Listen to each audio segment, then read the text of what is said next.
Hello everyone.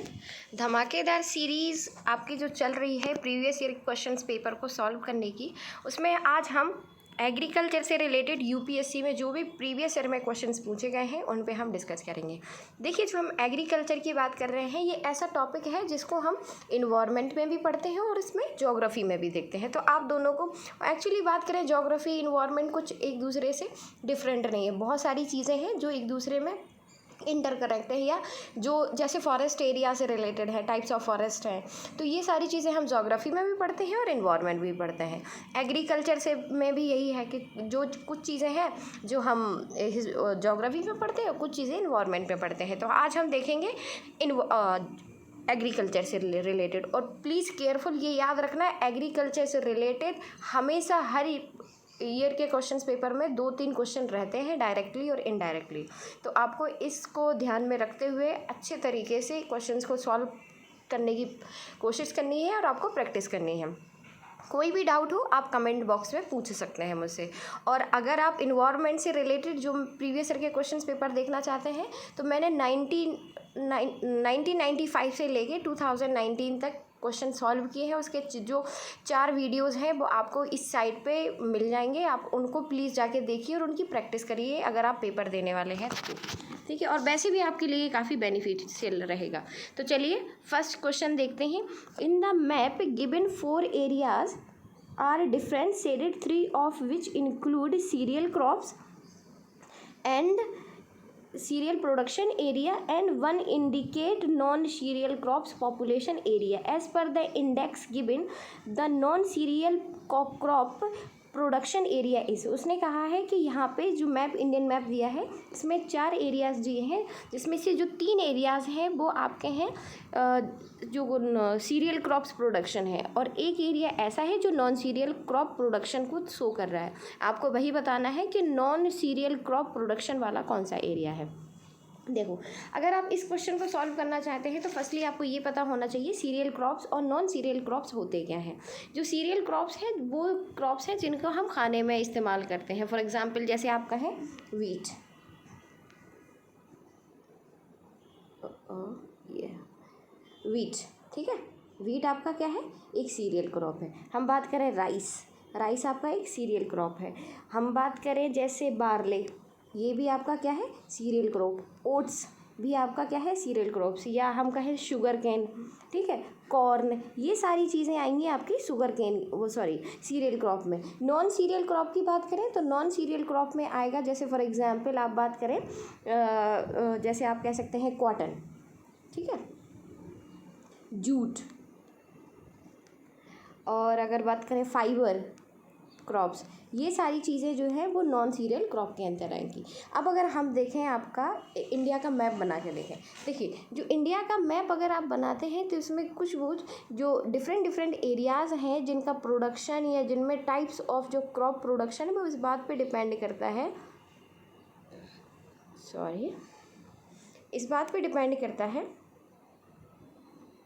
कि जो India है उसमें की सॉइल वगैरह या टेम्परेचर वगैरह क्या है। जैसे यहाँ पे अगर हम देखेंगे, ये जो एरिया है यूपी, बिहार, यूपी और पंजाब, हरियाणा, यहाँ पे सबसे ज़्यादा होता है वीट कल्टीवेशन, ठीक है। अगर हम बात करें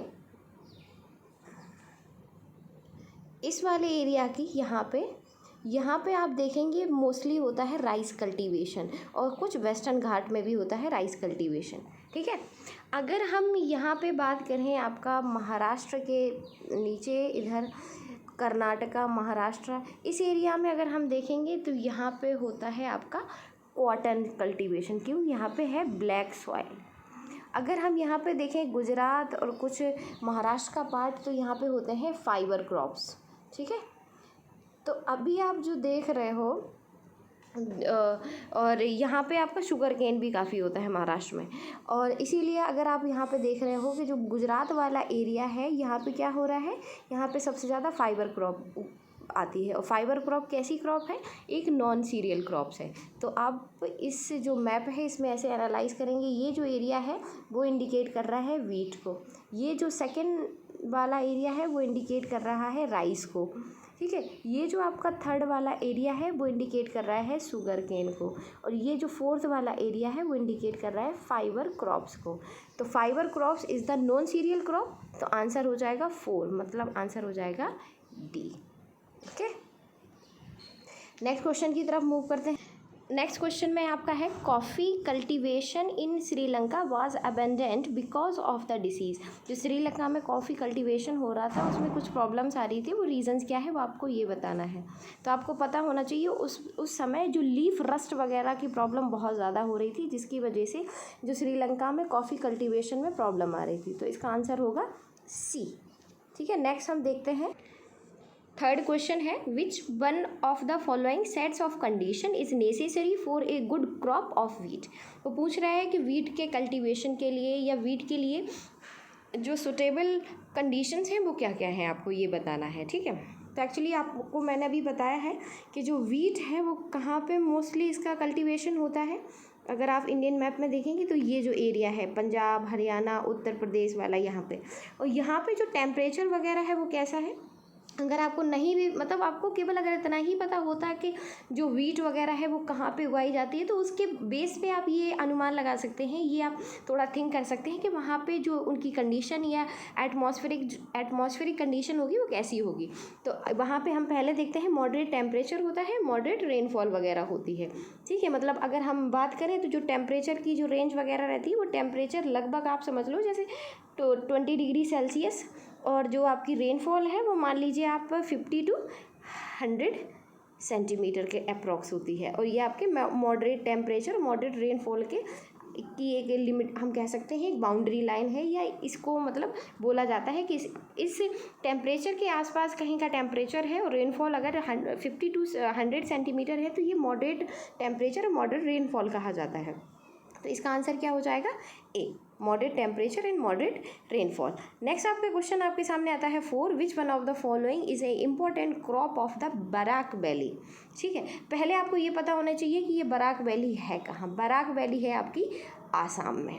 ठीक है, और जो आसाम वाला एरिया है इंडिया का, अगर हम मैप बना के यहाँ पे आपको बताएं, ये जो एरिया है आसाम वाला, यहाँ पे सबसे ज़्यादा होता है जूट कल्टीवेशन। ठीक है, और कहा यहाँ पे जूट कल्टीवेशन भी होता है और राइस वगैरह भी होता है।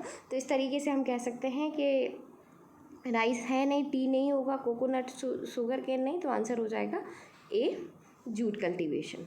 नेक्स्ट आप देखेंगे which one of the following pairs of state and their important crops are correctly matched. आपको बताना है कौन कौन सी क्रॉप और वो किस स्टेट्स के लिए फेमस है। जैसे यहाँ पे बताया गया है केरला में टैपियोका, महाराष्ट्र में कॉटन, वेस्ट बंगाल में जूट, और जो गुजरात है उसमें ग्राउंडनट।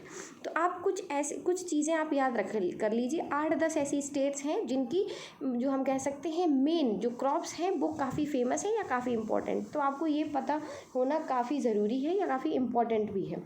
ठीक है, जैसे हम बात करें जैसे फॉर एग्ज़ाम्पल जो आपका जो वीट है, अगर आपसे पूछे कि वीट किस स्टेट के लिए फ़ेमस है, तो यूपी में सबसे ज़्यादा वीट का प्रोडक्शन होता है। शुगर केन में देखें तो शुगर केन में भी यूपी है आपका। महाराष्ट्र की बात करें तो महाराष्ट्र फेमस है ज्वार के लिए, कॉटन के लिए। और अगर हम बात करें गुजरात की, गुजरात आपका ग्राउंडनट, ठीक है, उसके लिए फेमस है। और अगर हम बात करें आसाम की, तो आसाम में अभी हमने बताया जैसे जूट, ठीक है, और टी, कॉफ़ी, ये भी आसाम में है, राइस भी आसाम में होता है। और अगर हम बात करें जैसे कर्नाटका की, तो कर्नाटका में आप जैसे बात करोगे कॉफ़ी की, कॉफ़ी काफ़ी यहाँ पे फेमस है।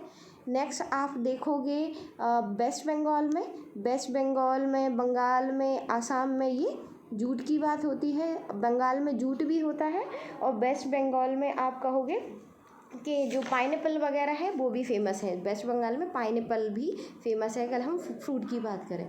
नेक्स्ट हम बात करते हैं आंध्र प्रदेश की।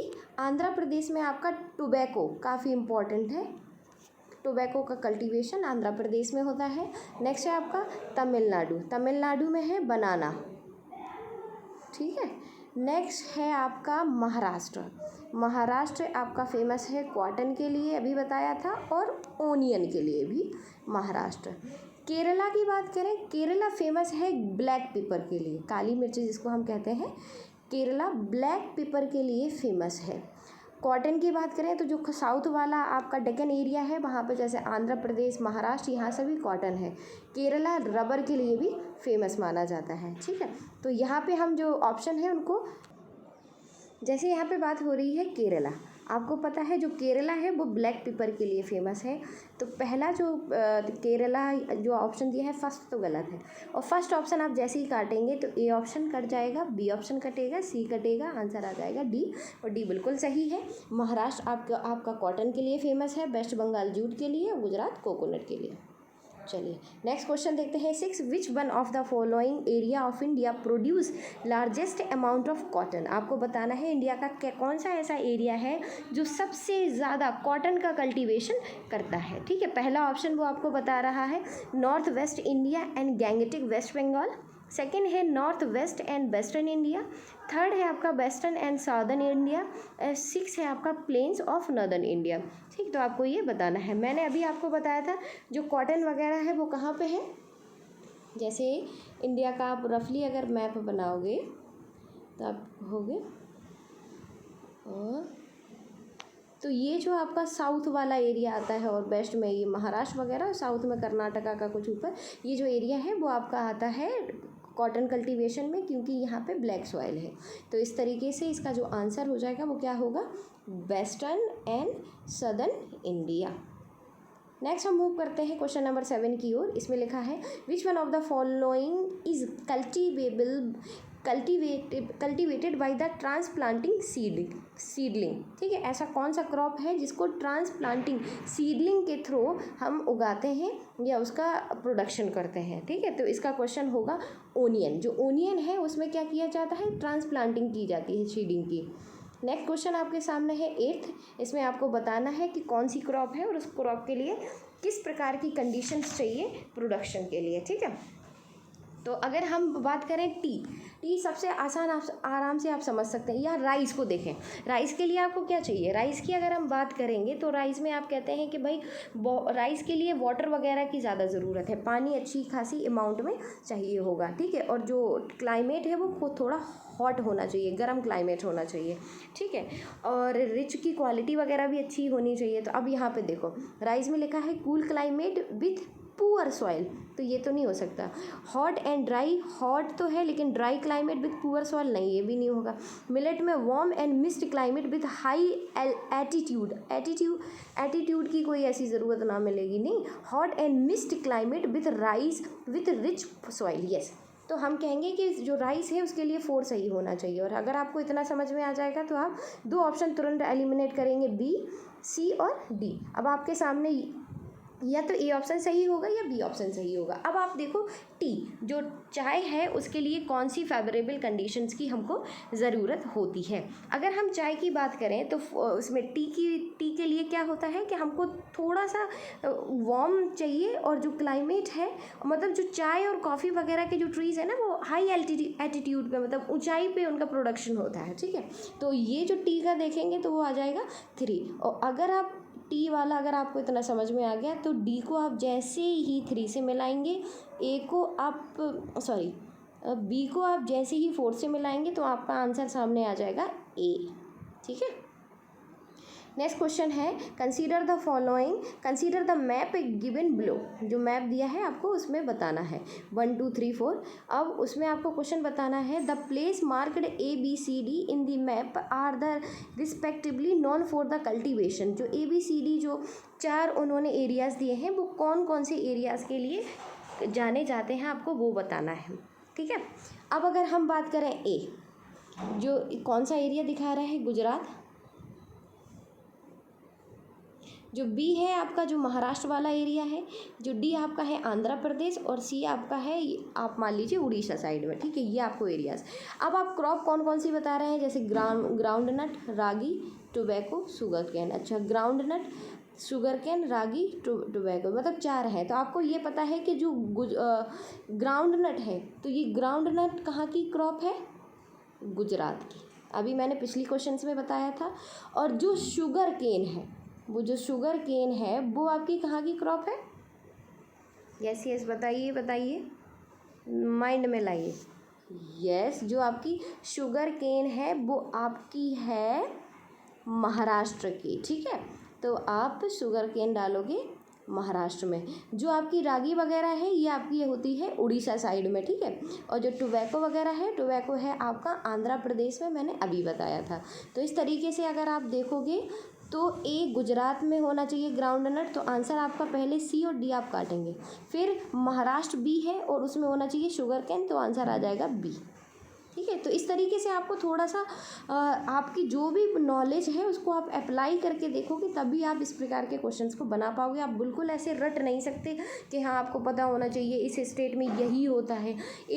एक स्टेट में दो या दो से ज़्यादा इंपॉर्टेंट क्रॉप्स वगैरह का कल्टीवेशन होता है, लेकिन अगर आपको एक ब्रीफ आइडिया होगा, एक्चुअली एक चीज़ आपको पढ़ने से आपको कई चीज़ें पता चल जाएंगी। अगर आपको सॉइल पता है, वहाँ का जो हम कह सकते हैं क्लाइमेट पता है, वहाँ पे कितना जो रेनफॉल वगैरह है उसकी क्या रेंज पता है, सॉइल की क्वालिटी पता है, तो इन सारी चीज़ों को आप इंटरकनेक्ट करके भी आप ये बता सकते हैं कि वहाँ पे किस प्रकार की क्रॉप का प्रोडक्शन हो रहा होगा, ठीक है। नेक्स्ट क्वेश्चन है आपका 10, which of the following major oil seed produce in India. से पूछा है कौन से ऑयल सीड है इंडिया में जो प्रोड्यूस होते हैं, ठीक है। तो पहला ऑप्शन है सीसामम, मस्टर्ड, ग्राउंडनट और सोयाबीन।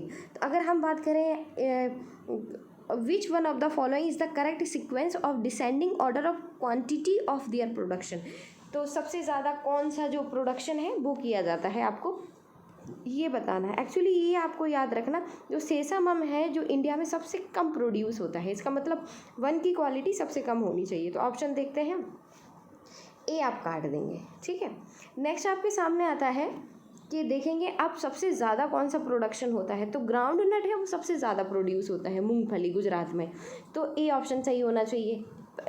थर्ड ऑप्शन से शुरुआत होनी चाहिए क्वेश्चन की। तो नेक्स्ट हमें इसमें देखेंगे थर्ड, और तो एक फिर से ऑप्शन कटेगा, ये पहले ही कटा था सी, इन दोनों में से कोई हो सकता है। तो सबसे ज़्यादा होता है ग्राउंड नट, फिर आप बात करेंगे और सबसे कम होता है सेसामन, फिर होता है आपका मस्टर्ड, फिर होता है आपका सोयाबीन, ठीक है। सॉरी, सबसे ज़्यादा होता है ग्राउंड नट, फिर होता है मस्टर्ड, फिर होता है सोयाबीन, फिर होता है आपका सेसामन, तो आंसर हो जाएगा आपका डी।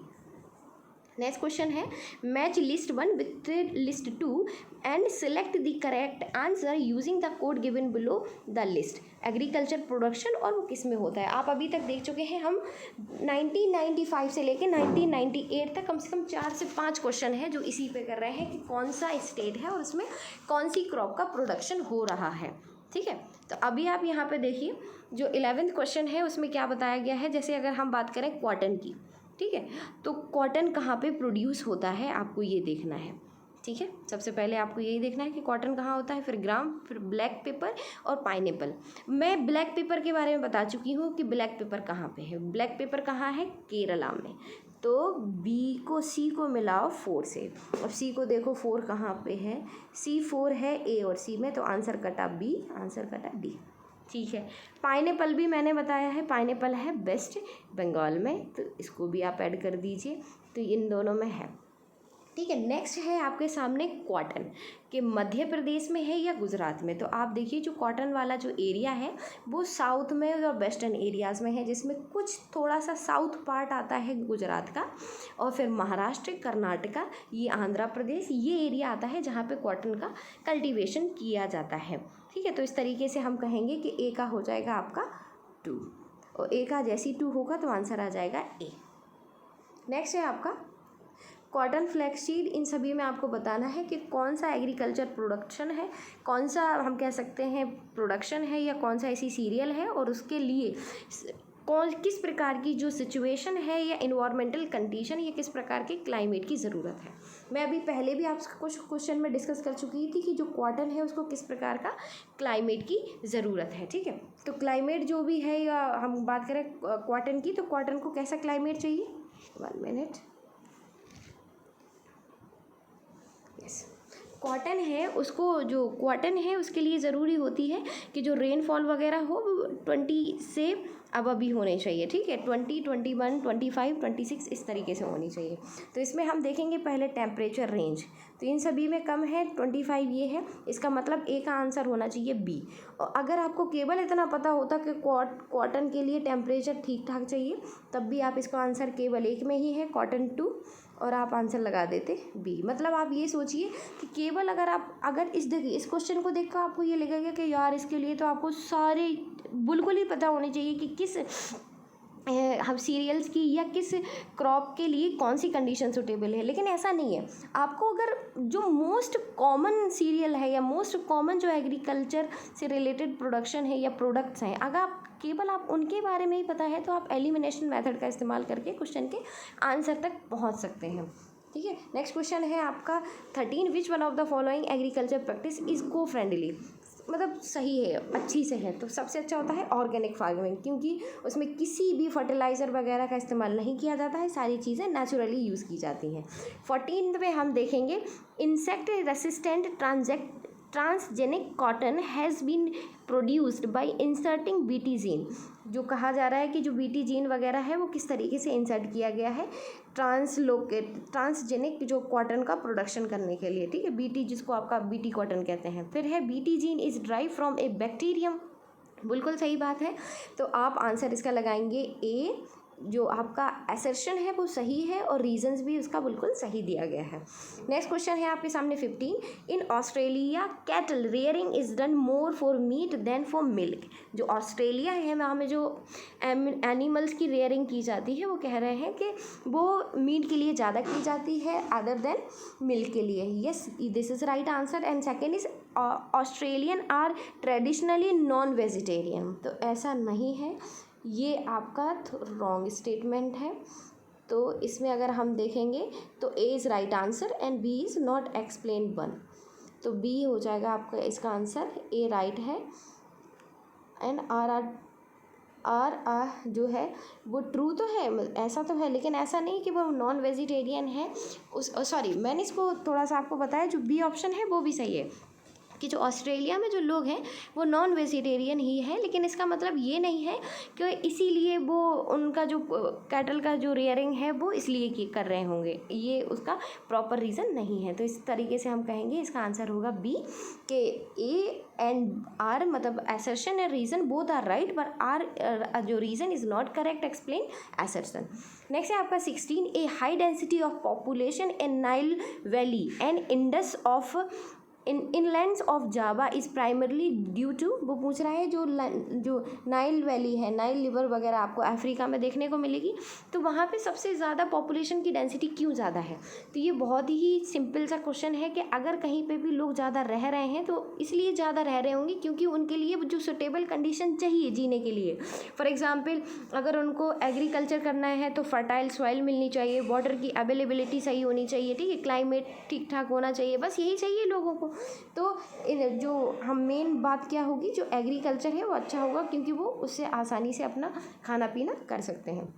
नेक्स्ट है आपका 17, with reference to Indian agriculture which one of the following statement is correct, आपको बताना है इंडियन एग्रीकल्चर के रिस्पेक्ट में कौन सी बात सही है। About 90% of the area under pulses in India is rain fade, कि इंडिया में जो भी पल्सेस उगती हैं वो रेन फेड एरिया में उगती है। ये बहुत ही इंपॉर्टेंट फैक्ट है, इसको ऑलवेज याद रखना। इससे रिलेटेड आगे भी एक क्वेश्चन आपको मिलेगा। मतलब अगर आपको ये पता है कि इंडिया में जो पल्सेस होती हैं वो 90% रेन फेड एरिया में प्रोड्यूस होती है, अगर ये पता होता तो आगे चल के एक और क्वेश्चन पूछा गया जिसको हम ईजिली सॉल्व कर पाते, ठीक है। तो this is right option. Second है share of pulse in the gross cropped area at the national level has double in the last 2 decades। तो इसके लिए थोड़ा सा अजीब सा लग रहा है कि 2 नहीं हुआ है ऐसा, ठीक है। और परसेंटेज भी इस तरीके से वर्ल्ड में इंडिया के जो राइस कल्टीवेशन है वो इतनी नहीं है। ये भी सारे फेक स्टेटमेंट हैं, तो आपका आंसर था ए। नेक्स्ट क्वेश्चन है, consider the following highly yielding variety of crops in India. आपको बतानी है कौन सी ऐसी क्रॉप है जो इंडिया में सबसे ज़्यादा प्रोड्यूस होती है, ठीक है। अगर हम बात करें अर्जुन और अर्जुन, जावा, पद्मा एंड सोनालिका, तो आपको पहले ये पता होना चाहिए कि ये नाम किन के हैं, किस क्रॉप्स के हैं। तो अर्जुन और जो सोनालिका, ये जो नेम है ये आपके वो जो वीट है, वीट के नेम्स हैं, ठीक है।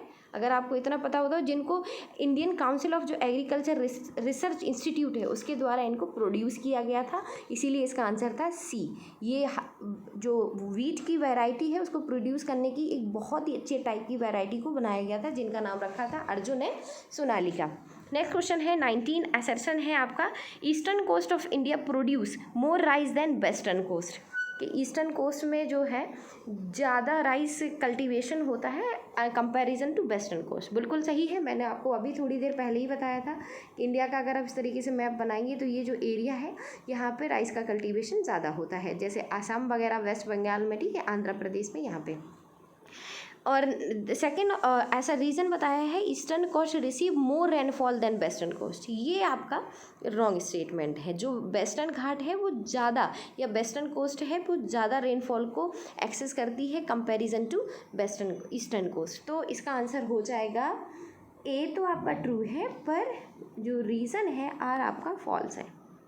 नेक्स्ट क्वेश्चन है 20, consider the following statement, India is the original home of the cotton plants. बिल्कुल, इंडस वैली सिविलाइजेशन से ही हम कॉटन्स का इस्तेमाल कर रहे हैं, कॉटन्स के एविडेंसेस हमें मिलते हैं। नेक्स्ट क्वेश्चन आता है, hybrid cotton variety leading to increase the production.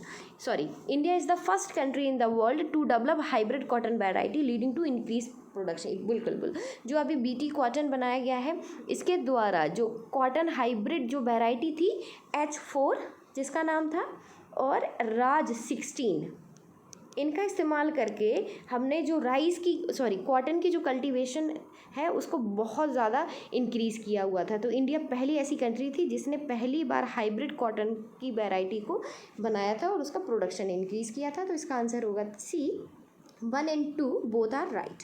Next question है 21, the genetic engineering approval committee whose permission is required for cultivation of any genetic modification crop such as BT cotton in India under the ministry of. अभी question देखो 2003 में, ये भी उसी से ही related है कि आप जो जीएम क्रॉप वगैरह है, और जो आपका 21 क्वेश्चन है, मतलब दोनों एक साल में भी अगर 2 क्वेश्चन पूछे गए तो वो सेम कॉन्सेप्ट से, कि अगर आप किसी उस कॉन्सेप्ट की या इस टॉपिक की अगर आप 10 लाइन भी पढ़ लेते तो आपको ये बात पता चल जाती, ठीक है। तो ऐसा नहीं है कि एक टॉपिक से रिलेटेड क्वेश्चन 2-3 भी बन जाते हैं। और यूपीएससी में ऐसा भी होता है कि क्वेश्चन पेपर में लगातार रखे हुए हैं, एक ही टॉपिक से 2 क्वेश्चन हैं और लगातार दोनों एक साथ हैं, एक 20 है, एक 21 है, एक 30 है, एक 31 है। इस तरीके से भी होता है कि अगर आप पढ़ रहे हो तो ये सारी चीज़ें, ये जो एनालिसिस है वो आपको पहले ही, अब जाके आप एग्ज़ाम में एनालिसिस करोगे तो फिर यही है कि एग्ज़ाम के बाद फिर आपको पता चलेगा कि हाँ उधर एनालिसिस करना गलत थी, अब आप पूरी साल फिर एनालिसिस आपकी होगी। सो प्लीज़ जो भी करना है एग्ज़ाम से पहले करिए, बाद के लिए वो छोड़ते हैं जिन्हें बार बार फेल होने की आदत है, ठीक है। करिए, जो होगा देखा जाएगा। फिलहाल आप अपने तरफ से क्या कर सकते हैं, पूरी मेहनत कर सकते हैं, वो करिए, और करेंगे तो अच्छा होगा। आप कोई नहीं रोक सकता आपको करने से। बस आपको ये लग रहा है कि आप वीक हैं, आप नहीं कर सकते हैं, या लोग काफ़ी बहुत ज़्यादा इंटेलिजेंस है, बहुत ज़्यादा माइंडेड है, ऐसा कुछ भी नहीं है। सबके पास सेम माइंड है। जो लोगों का एक मिथ है ना कि वो बहुत तेज़ है, तेज कोई नहीं होता है। जो पढ़ेगा वो करेगा, जो नहीं करेगा, जो नहीं पढ़ेगा वो नहीं कर पाएगा। लाखों में एक आध एक्सेप्शंस होते हैं, ठीक है, तो वो लाखों में होते हैं, और मोस्टली एवरेज स्टूडेंट होते हैं। तो आप अगर हार्ड वर्क करना चाहते हैं, और लोग कहते हैं स्मार्ट वर्क, कुछ स्मार्ट वर्क नहीं होता। जो लोगों ने इस तरीके से मिथ फैला रखे हैं, जो काम करेगा ना वो सक्सेस होगा, उसको कोई नहीं रोक सकता। 1 साल से 2 साल लग सकती है, लेकिन ये कभी नहीं होगा कि उसने नहीं कर पाए। ये टर्म या ये वर्ड उसकी ज़िंदगी में कभी ऐड नहीं होगा। अगर आप रियल में मेहनत करोगे तो आप अपने मकाम तक पहुंच जाओगे। और बेस्ट बात ये है कि जो लोग कहते हैं ना वो तेज़ हैं, वो तेज़ के चक्कर में अपनी लाइफ को बहुत ज़्यादा पीछे खींच लेते हैं, क्योंकि उनको दिमाग में ये रहता है कि हम तेज़ हैं, हम तो कर ही लेंगे, ठीक है। लेकिन जो उसको पता है कि वो एवरेज स्टूडेंट है वो लगातार मेहनत करता रहेगा और एक समय ऐसा आएगा कि वो अपने लेवल पे पहुंच के और वो अपने गोल को अचीव कर लेगा। तो बी केयरफुल, बी अटेंटिव। आपको ये बिल्कुल नहीं सोचना चाहिए, मतलब बिल्कुल डीमोटिवेट नहीं होना चाहिए। आप किसी भी कंडीशन में है, उस कंडीशन में आप हैं और आप उस कंडीशन को बेहतर करने की कोशिश करें। लाइफ का रूल है, अच्छे बुरे दिन, अच्छी चीज़ें बुरी चीज़ें आती रहती हैं। हो सकता है आपने बहुत समय पहले वेस्ट कर दिया हो, जो चला गया उसको छोड़ो।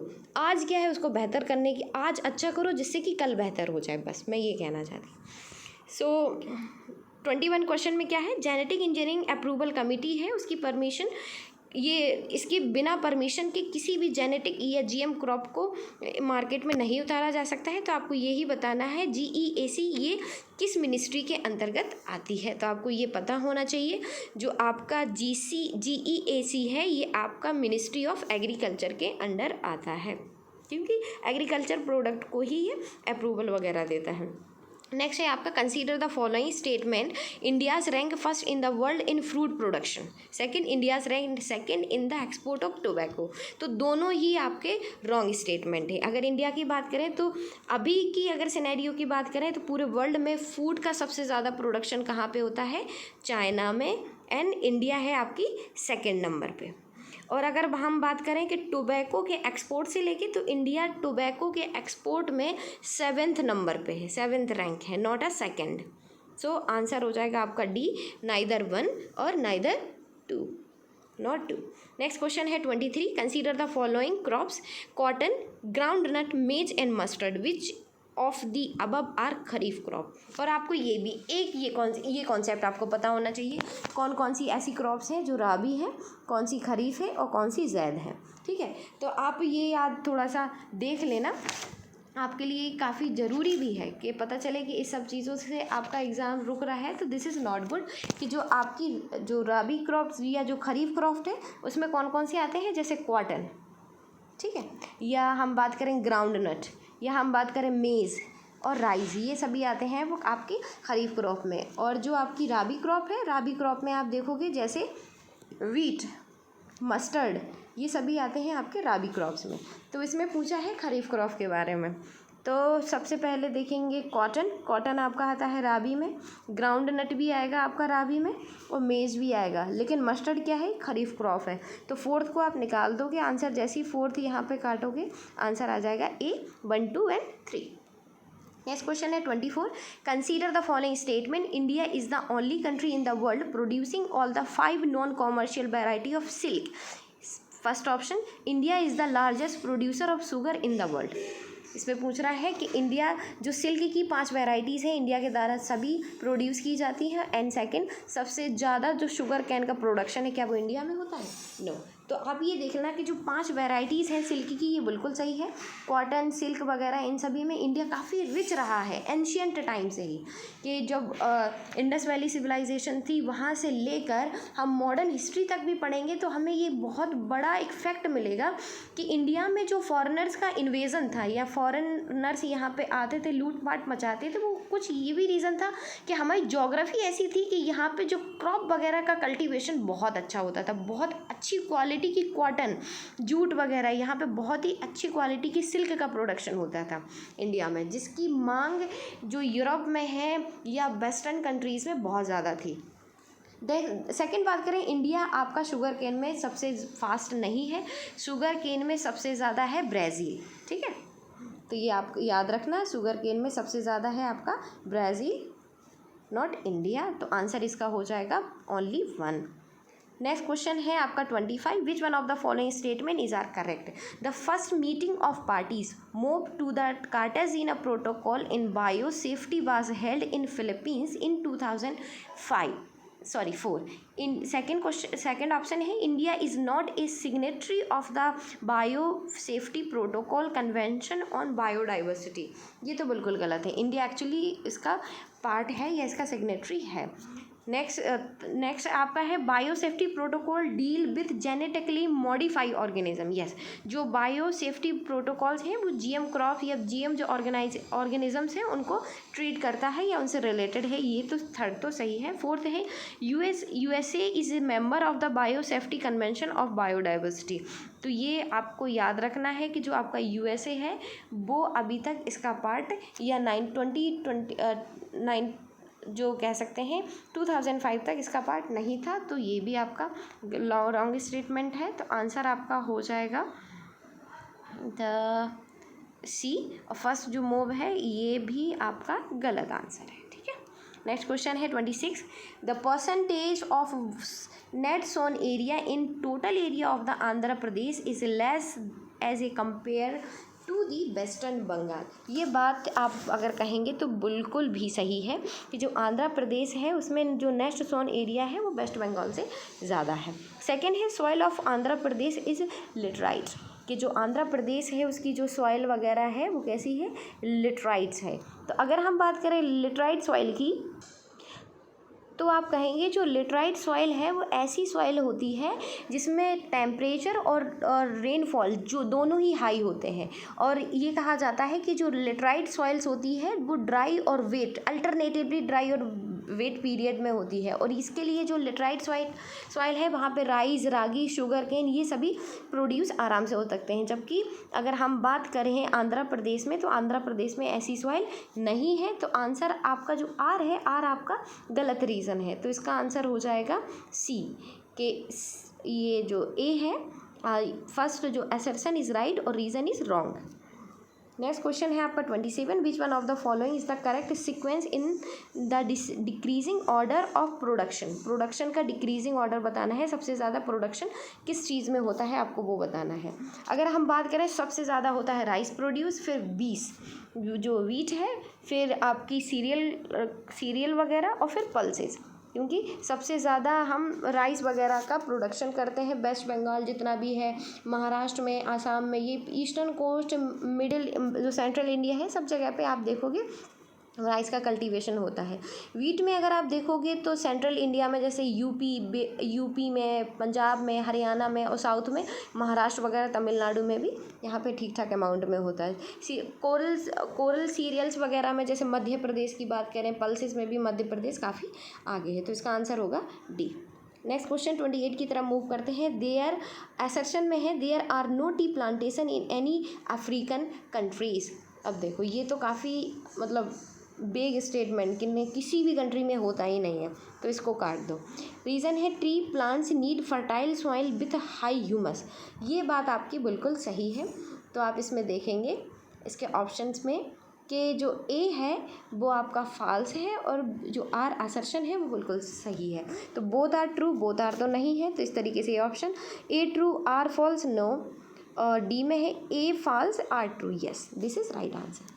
नेक्स्ट क्वेश्चन है आपका 29। Dalbergia species is associated which one of the followings. एक दलबर्गिया एक स्पेसीज बनाई गई थी, उसमें पूछा गया है कि ये किससे रिलेटेड है। तो आप ये याद रखना कि जो रोज़ वुड वगैरह है जो साउथ इंडिया में प्लांट पाए जाते हैं उससे ही रिलेटेड एक स्पेसीज़ थी जिसको हम दलबर्गिया कहते हैं। और ये 2005-06 में काफ़ी न्यूज़ में रही थी, तो इसीलिए वहाँ से एक क्वेश्चन पूछा गया था। तो यहाँ पे देखिए जो दलबर्गिया स्पेसीज़ है वो किससे है, रोज़ वुड। इसको रोज़ क्यों कहते हैं कि ये जो वुड या जो लकड़ी है ना उसको काटने से ब्लड टाइप का रेड सा वाटर निकलता है। ठीक है, नेक्स्ट क्वेश्चन है आपका 30। Which one of the following places are associated with the Acharya Vinoba Bhave Bhoodan movement and the beginning of the movement. आप याद रखना जो भूदान मूवमेंट वगैरह चलाया गया था मॉडर्न इंडिया में, जिसके जो पहले पर्सन थे जिन्होंने ये स्टार्ट किया था वो थे आचार्य विनोबा भावे। और ये जो भूदान मूवमेंट है वो कहाँ से स्टार्ट किया गया था, आंध्र प्रदेश से स्टार्ट किया था। कब, 1951 में आफ्टर इंडिपेंडेंस भूदान मूवमेंट की शुरुआत होती है। वो साउथ में कह सकते हैं कि साउथ इंडिया में आंध्र प्रदेश से शुरुआत होती है। तो वही देखते हैं कहाँ पे है। अगर हम उदयगिरी की बात करेंगे तो उदयगिरी नहीं है आपके आंध्र प्रदेश में। रायपुर तो बिल्कुल भी नहीं। पोचमपल्ली ये है एरिया आपका आंध्र प्रदेश का, जो अभी शायद तेलंगाना में आ गया है। ठीक है, तो सी आंसर होगा आपका यहाँ तक। इस वीडियो को यहीं पे हम बाइंड अप करते हैं। नेक्स्ट वीडियो में इसके कुछ और क्वेश्चंस हैं, उनको भी हम पूरे तरीके से सॉल्व करेंगे। अगर किसी भी तरीक़ा का कोई भी आपको डाउट है तो प्लीज़ आप उसको डिस्क्रिप्शन बॉक्स में पूछ सकते हैं। इनको रिजॉल्व करके आप अपने एग्ज़ाम को बहुत ही बेहतरीन तरीके से तैयारी करें। Okay, thank you very much.